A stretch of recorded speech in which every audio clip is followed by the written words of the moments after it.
makapalangay hinuon ya substandard pa gyud ang mga kalidad sa maong mga medical supplies. Mas daghan hinuon nga matay sa atong mga healthcare workers. Kay di mao ang mga medical supplies katulad mga test kits nga mas daghang sipyet kaysa tsamba. Kinsa may namalit adto ang PSDBM. Kas ka naghanang nausik adto. Yang ipugos na lang ang mga mayor sa paggamit kay mausik naman. Bisag doon na sulti ang Department of Health, ayaw mo ana kay ang chances nga masakto na is less than 30%.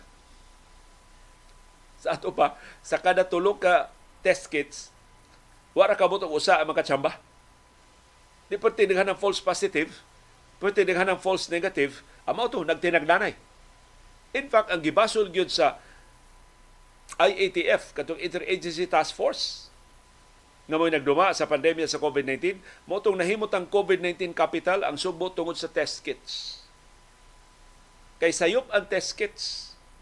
Dili reliable ang test kits, mas daghan siya sayop kaysa sakto. So, pag resulta sa test mo ito gitawag o mga rapid test kits. Ang resulta sa rapid test kit negative. So gipatrabaho. Gipaipon dito sa iyang mga kauban sa kompanya, sa pabrika. So positive man di ay.